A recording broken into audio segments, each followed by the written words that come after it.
Ladies and gentlemen, have you ever wondered why some men come back after disappearing just when you've finally moved on? It's not random, and it's not always love. There's a deeper psychology at play, and today we're cracking it wide open. If you've ever felt confused, hurt, or tempted to take him back, this is the clarity you've been craving. So grab a moment for yourself, and let's dive into the topic of why men return after no contact, and what it really means for you. If you're ready to take your power back in love and life, hit that subscribe button now. Your comeback starts here. When you step back from someone, the most profound shift doesn't happen outside, it happens within. You start reclaiming the emotional energy you were investing elsewhere and begin to channel it back into yourself. That space you create is not a punishment, it's a declaration. A declaration that says, I matter, my peace matters, my self-worth matters. And in choosing silence, you're not abandoning connection, you're choosing to reconnect with the one person you've too often put last, yourself. There's real power in realizing you don't need to chase what already recognizes your value. And if it doesn't, then it was never worth the chase. Sometimes distance is the only way to hear your own voice clearly again. It's not about waiting. It's about waking up to your own life. And when you do, something in the world around you begins to shift. Energy speaks louder than words ever will. When you are in constant contact, always available, always giving, your energy was saying, I'm here, whether or not you choose me. But the moment you stepped away, that message changed. Your silence started speaking for you. I'm not an option. I'm not settling. That shift doesn't just echo inside you, it reverberates outward. People may not understand it consciously, but they feel it. They feel the difference between someone who needs to be chosen and someone who's already chosen themselves. That kind of energy is rare, and it's magnetic. It draws attention not through noise, but through presence. You become someone who respects herself so much she refuses to hand her worth over for someone else to decide. When you stop pouring into someone who wasn't pouring back, you stop bleeding emotionally. You start healing. That healing isn't loud. It doesn't scream or post quotes on Instagram. It's quiet. It's in the mornings where your heart doesn't feel so heavy. It's in the way your laughter starts to sound real again. It's in the fact that you start sleeping through the night without checking your phone, that healing begins to rebuild your emotional foundation, one that was cracked from carrying a connection on your shoulders alone. And when you no longer carry that weight, you stand taller. You become rooted, grounded, and from that space you begin to radiate differently. Not because you're proving a point, but because you're finally making peace with your own worth. There's something undeniably powerful about becoming unavailable, not out of spite, but out of self-respect. When you're always reachable, always replying, always there, people start to see you as predictable. And there's no mystery in the predictable. But when you step away, not to play games, but to grow, your energy changes. You're no longer reacting to someone else's absence because you're too immersed in your own presence. This shift disrupts patterns. It forces others to notice the void where you used to be, not because you wanted attention, but because you withdrew your permission to be taken for granted. That silence becomes your boundary. A boundary that says, if you want access to me, show up with something real, and that energy cannot be faked. It's easy to think that stepping away will make you forgotten, but the opposite is true. When you stop showing up in someone's inbox, their life, their routine, they start to notice. The absence begins to echo, not because of the silence itself, but because of who you were before it. Your care, your consistency, your presence. All those things once taken for granted suddenly feel significant. And in that space, they begin to wonder.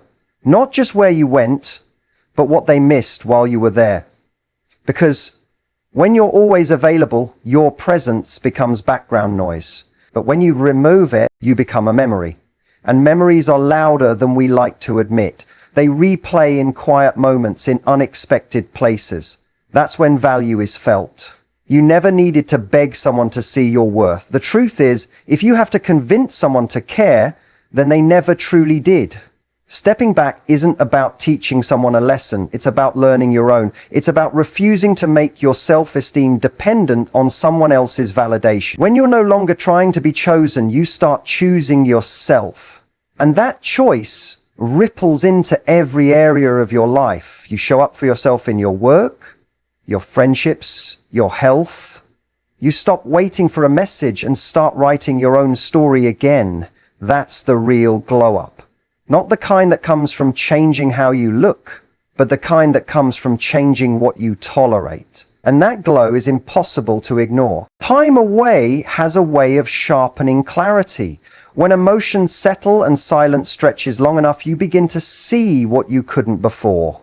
The way you overextended, the way you settled, the way you ignored your own needs just to keep the peace. With distance, you get perspective. You begin to remember the version of you that didn't need anyone's attention to feel worthy, and you start becoming her again. Not because you're bitter, but because you're better without the constant emotional tug of war. You start choosing ease over confusion, peace over chaos, clarity over mixed signals. That's not cold, that's evolved. And evolution doesn't chase, it rises, it grows, it glows. Stepping back teaches you patience. Not the kind that waits for someone, but the kind that trusts yourself. Trust that no connection is worth losing your peace, that nothing real will ever require you to shrink. You stop measuring your value based on who stays and start valuing the way you stayed loyal to yourself. That shift doesn't just change your love life, it changes your life, period. You become more intentional, more present. You stop filling silence with meaningless noise and start listening to your intuition. And from that place of stillness, you become discerning. Not everything deserves a response. Not every hand deserves to be held again. That's what happens when you learn the value of your absence. There's a silent beauty in not explaining yourself. When you go quiet, you stop justifying, you stop performing, you stop proving, you let your energy speak for itself. And the more you focus inward, the less you feel the need to look backward. You begin to realize that not every connection that ends is a loss. Some are lessons, and some people only come back when they sense you've moved on for real. Not because they want to love you better, but because they miss having access to your light. But by then you've already built a life where you are the source of your own happiness, a life that doesn't need permission, approval, or apology. That's the kind of life that attracts what aligns and repels what doesn't. You didn't lose anything by stepping away. You gained everything. Your clarity, your confidence, your control. You proved to yourself that you can sit with the silence and still feel full. That you can be alone and still feel powerful. You stopped looking outward for reassurance and started building it from within. And now, your presence carries a different frequency. Not one of desperation, but of discernment. People may return when they sense you've grown, but it's not about whether they come back. It's about whether they still deserve a seat at your table. And sometimes the greatest sign of growth isn't in who returns. It's in who you no longer feel the need to accept. That's when you know the silence served its purpose. You found you. Confidence isn't about being loud or bold. It's about being deeply rooted in who you are, even in the quiet moments. It's knowing your value without needing to constantly prove it to anyone. When you stop reaching out just to feel seen, you begin to truly see yourself. You no longer look for validation in a reply or reassurance in someone else's presence. Instead, you wake up and decide that your energy is too valuable to waste on uncertainty. That decision, though subtle, is transformative. It shifts how you move through your day, how you carry yourself, and how you respond to silence. Not because you're pretending not to care, but because you've remembered how much you matter. That remembrance changes everything. It becomes a quiet revolution inside you.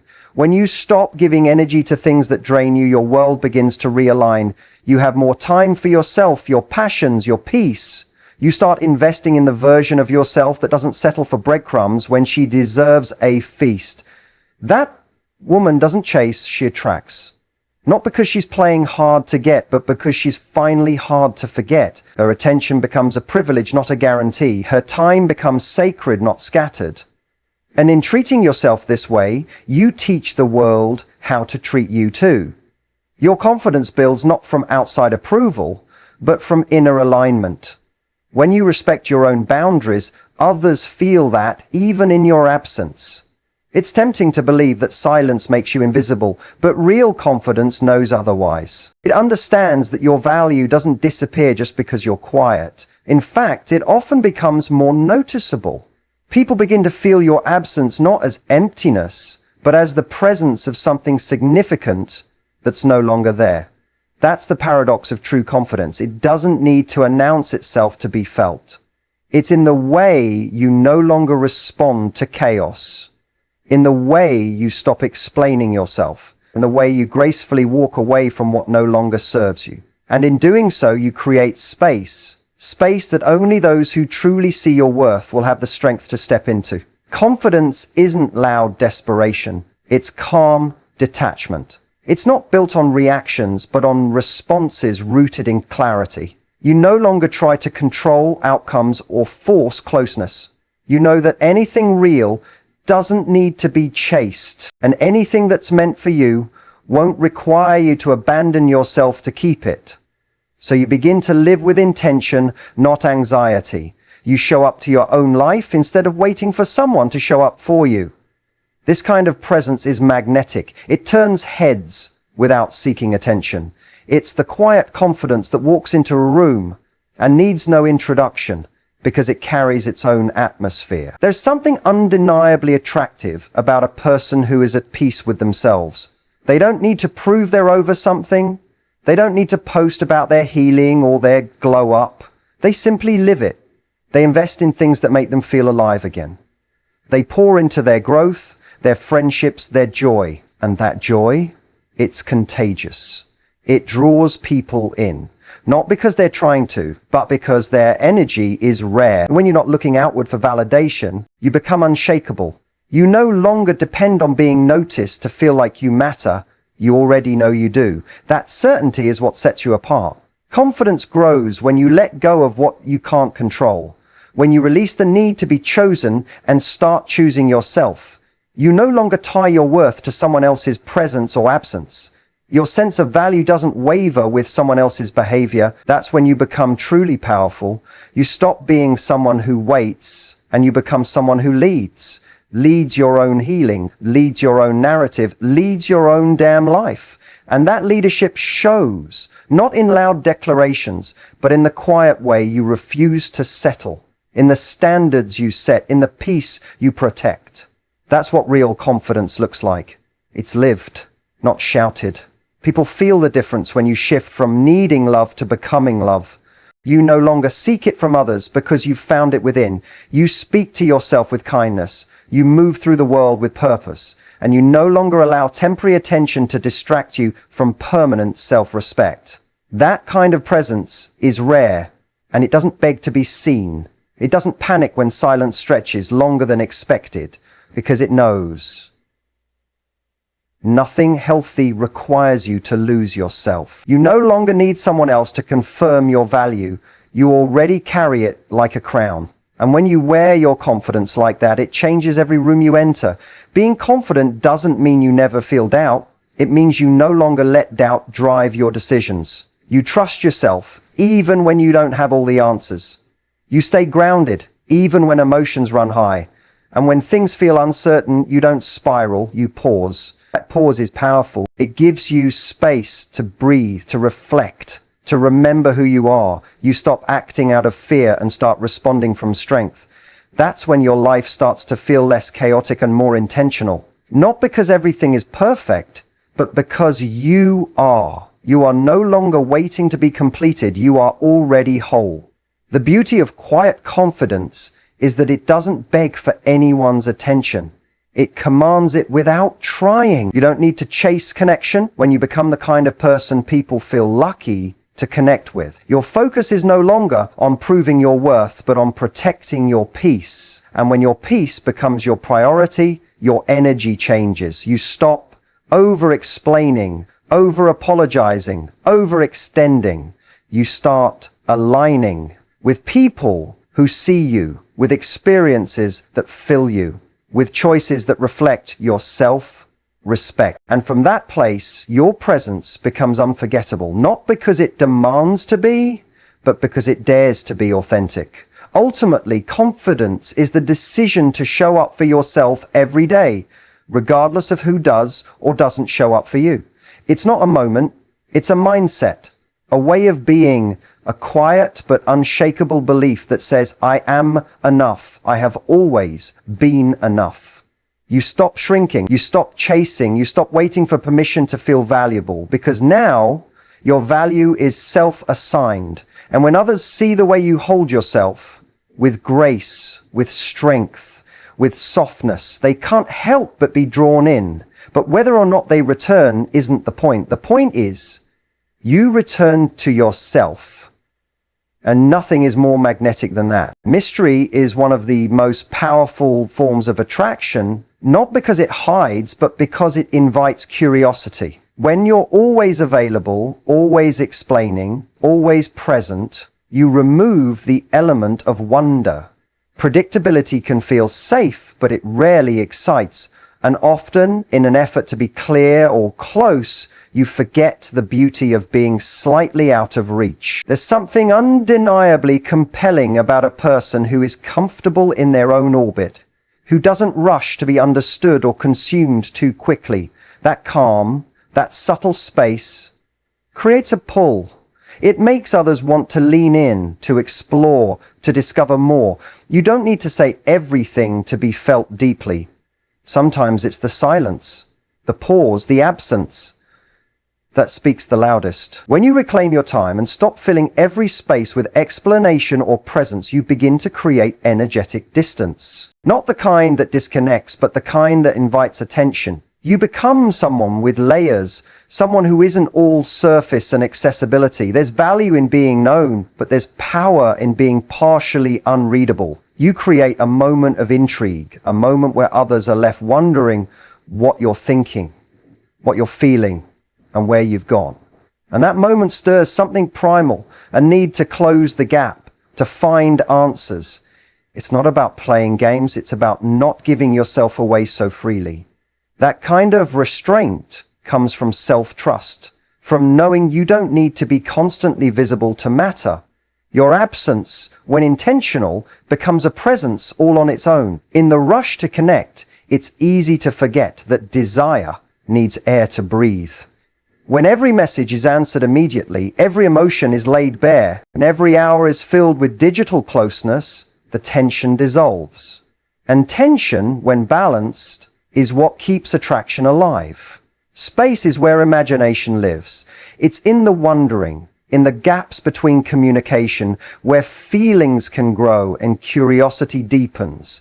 Constant contact often dulls excitement, but space, it sharpens it. It gives others a chance to remember you, to notice the silence, and question what it means. And in that space, you become a story rather than just a notification. Something about you lingers, not because you're trying to, but because you dared to not overexpose yourself. You teach people how to experience you by how you show up, or how you choose not to. When you're always there, the novelty fades.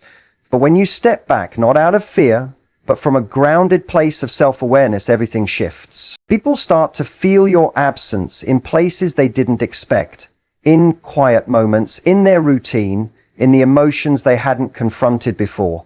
And suddenly, the version of you they took for granted becomes the version they want to reach again. But it's not because you became less available, it's because you became more valuable. By stepping into your own mystery, the energy of someone who is comfortable being alone is magnetic. It says, I don't need attention, I choose where to place mine. To be mysterious doesn't mean being distant. It means having boundaries that honor your depth. It means knowing that every piece of you is not for public consumption. You don't need to constantly update others on what you're doing, feeling, or thinking. You allow people the opportunity to wonder, to reflect on what they've seen and imagine what they haven't. You become the type of person others can't quite figure out, and that evokes fascination. Not because you're withholding out of fear, but because you understand that not everyone deserves front row access to your inner world. You protect your peace, and in doing so, you become captivating. Because now people don't just see your presence, they feel your intentionality. There's a deep confidence in someone who doesn't rush to fill silence, who doesn't panic when things go quiet. That confidence says, I trust myself enough to not chase clarity from others. And in that space, mystery thrives. You become someone others have to come closer to understand, not someone constantly trying to explain their worth. You no longer rely on words to create connection. You rely on the power of your energy, your actions, your restraint. That restraint is rare in a world constantly craving validation. It separates you. It elevates you. People don't forget the ones who left an impression and then disappeared for a while. They don't forget the ones who felt complete, even in their absence. When you become mysterious through presence rather than performance, you shift from being emotionally reactive to being energetically intentional. You allow your energy to speak before your words do. You stop answering every question immediately, revealing every thought, or sharing every moment. You start to cultivate stillness, not as a wall, but as a filter. Only those who are curious enough, respectful enough, patient enough will stay long enough to see what's beneath the surface. And you welcome that process, because mystery isn't about making yourself hard to reach. It's about making sure those who do reach you are truly aligned with your depth. That discernment is part of your power. What people chase most often isn't just love, it's wonder. The feeling of being surprised, the feeling of discovery, the feeling of not knowing what's next.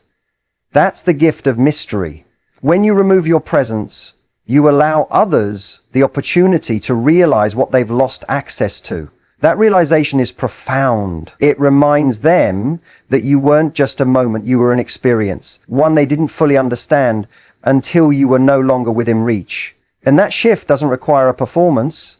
It only requires you to stop giving so much of yourself where it's not fully appreciated. And in doing so, you become someone whose absence is just as powerful as your presence.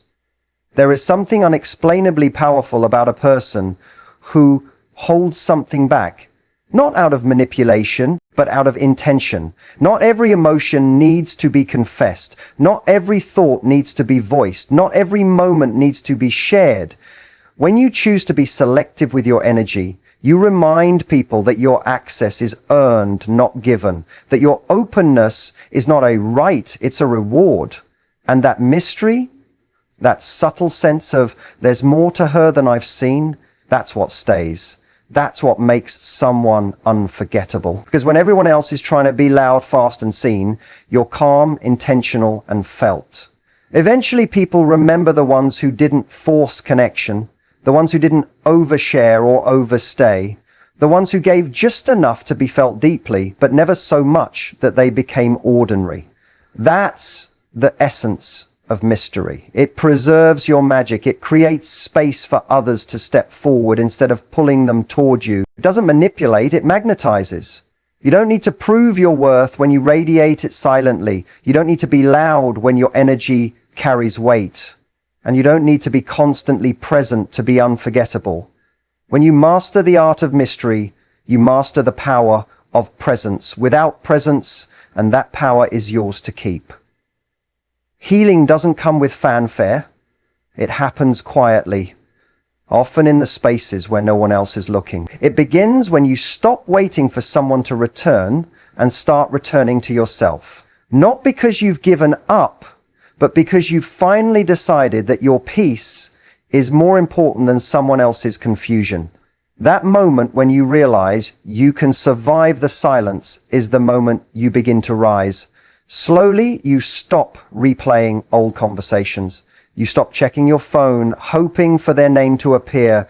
You begin doing things not to be seen, but to feel alive again. You get out of bed for yourself, eat better for yourself, start dreaming again for yourself. That's where real healing lives, in those small, intentional steps back to wholeness. There's a kind of power that forms when you learn to sit with your feelings instead of escaping them. It's in the courage to feel every ache, every loss, and every moment of disappointment without letting it define you. You stop pretending everything's fine and instead face the discomfort head on. And in that raw honesty, you begin to grow. Not in a linear, predictable way, but in a quiet, resilient one. Some days you may still ache, but you no longer let the ache guide your decisions. You give yourself grace instead of guilt.